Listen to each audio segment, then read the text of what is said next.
welcome back to the Untold Civil War. And so we are entering spring. The winter is finally coming to a close. I don't know about you, but I'm very excited not to have to bundle up every time I go outside. But as winter's coming to a close, I think maybe we can look back to that holiday season of last year and sort of appreciate some of that. And one of those events that I love to go to is Remembrance Day. So this video is coming out a little bit late, but maybe it'll get you excited about the coming holiday season after the summer. If you did not go to Remembrance Day last year, here, watch this video, catch up, and if you did go, well then, maybe you'll see yourself in this video, so that's exciting.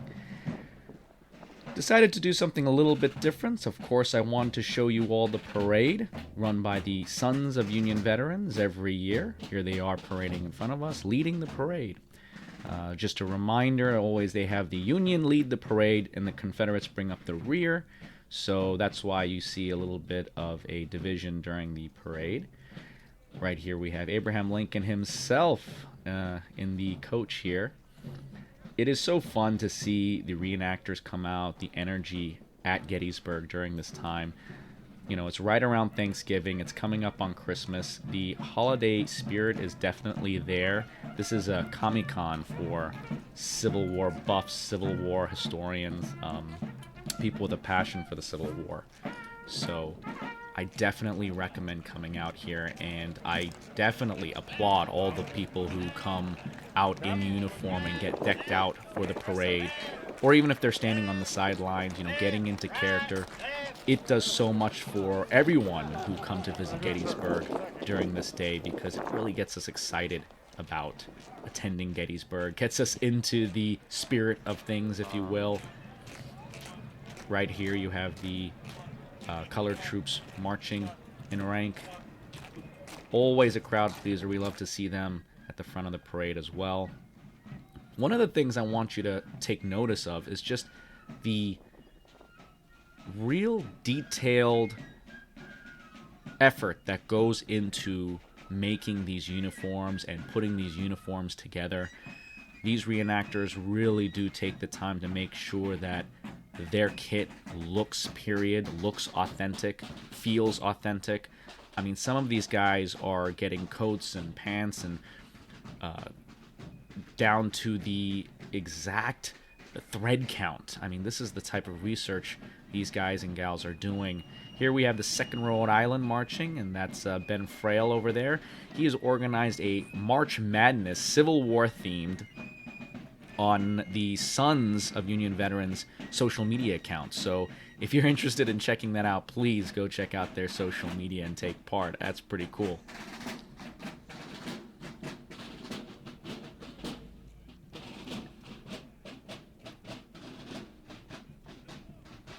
Like I say, the uniform's always on point. Here we have some Zouaves marching. The Zouave craze was very big in America. You know, everything that was French was very, very popular. French military, that is, very, very popular, just because of the prowess of Napoleon and his campaigns. Everyone wanted to mimic the French.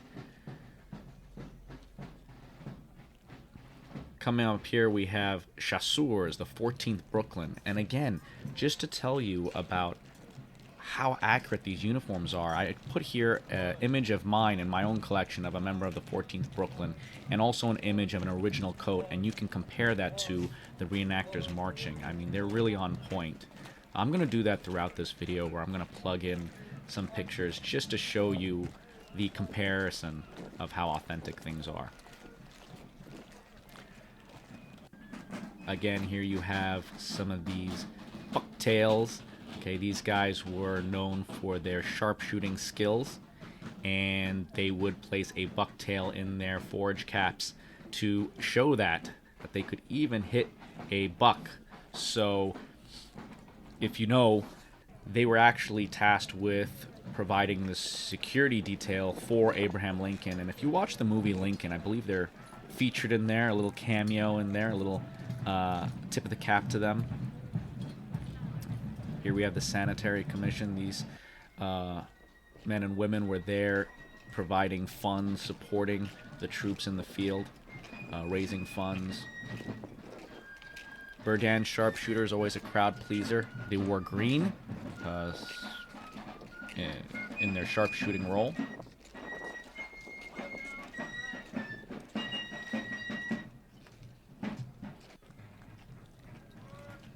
More Zouaves.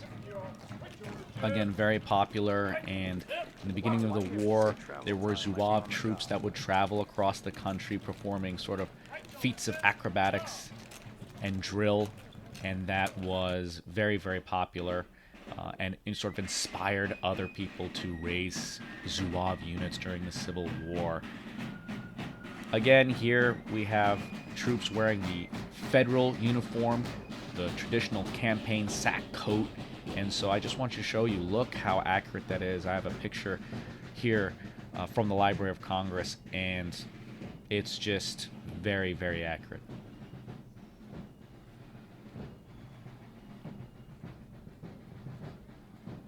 Of course, we have Abraham Lincoln. There were a few Lincolns walking around. Remember, Remembrance Day is the anniversary of the Gettysburg Address. So you're going to see a few Lincolns. You're going to see some personalities. Lee, Meade, Grant. They're going to be there.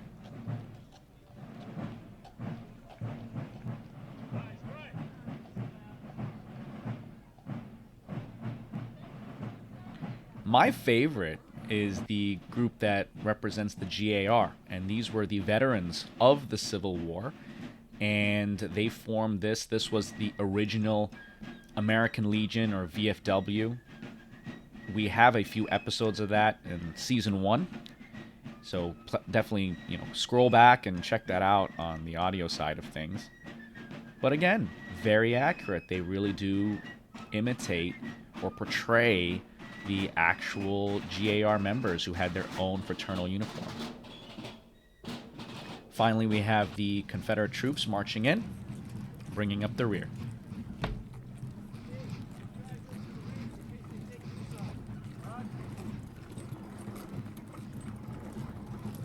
From what I understand, when I spoke to Ben Raphael, who is involved with the Sons, when they organize this, they always have the Confederates bring up the rear. It was a Union victory at the battle, and it was also a Union victory in the war. That is why the Union troops take the place of honor at the lead of the parade.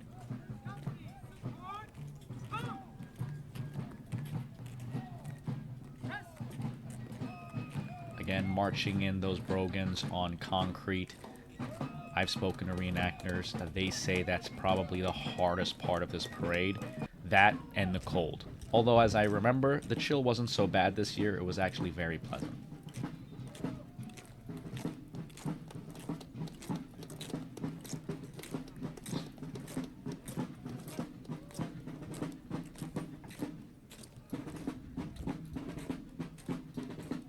It was a great turnout, seeing the numbers marching in the parade.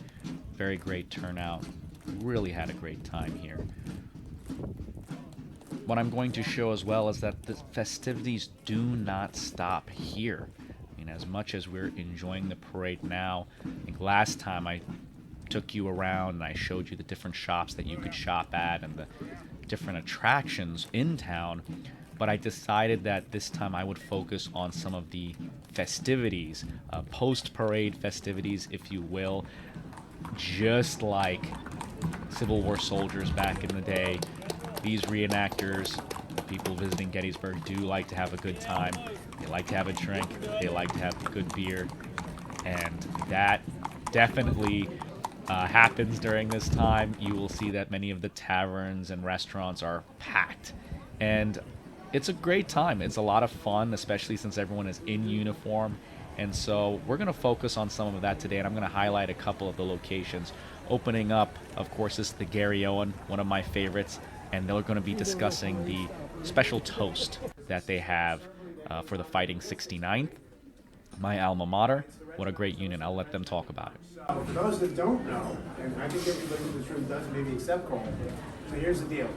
Thomas Francis Moore, who is known to enjoy the occasional adult beverage, enjoyed what today we probably call whiskey and soda.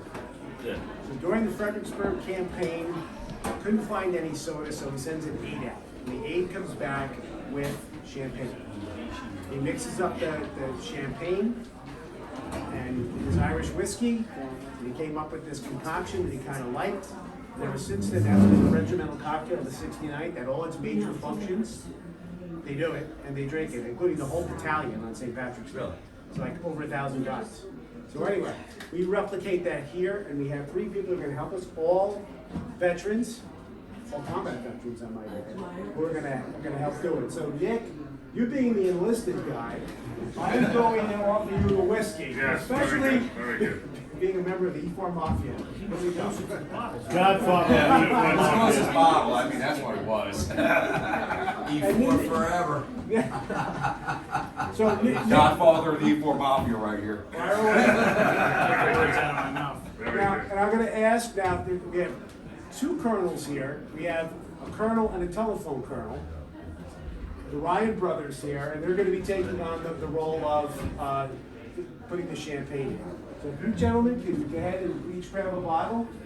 So the rules with that is that no one is allowed to leave the bar until that punch concoction is completely drunk and that bowl is empty. We'll get back to that later, but here we are at the Gettysburg Hotel. So if you're not into the Irish pub scene, you can get all dressed up and do some ballroom dancing. That's also some of the festivities later in the evening. The Farnsworth House is also very popular, as you can see. A lot of the reenactors come out here, sit outside, enjoy some food and drink. And as you can see, just like the soldiers back in the day,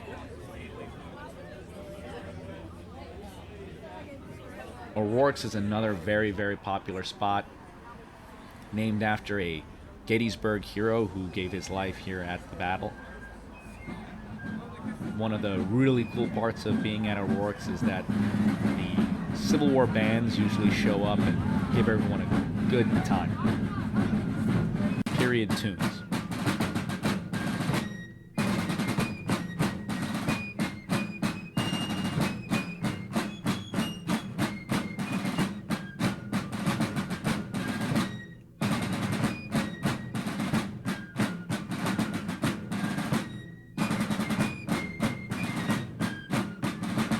This next spot is very popular. It is the Reliance Mine. It is an actual mine, almost kind of speakeasy-esque. It's one of those places that when you go inside, it looks like a mine themed.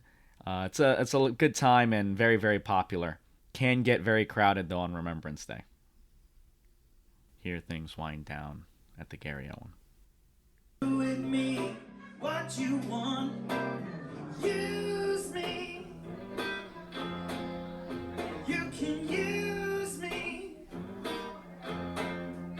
You can use me. I don't mind. As I said, we're coming to a close. We've got to end the night by finishing up the punch in the bowl here, the cocktail in the bowl. It's gonna come hard. No one can go home until that's empty.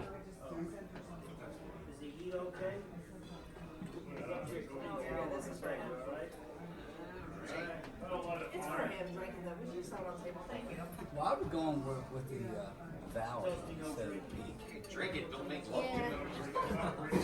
So, thank you so much for watching that and sharing Remembrance Day with us here at the Untold Civil War. I hope you enjoyed this video. We've got more videos coming, more audio podcast interviews coming, so please stay tuned, and I look forward to seeing you out at Remembrance Day 2025.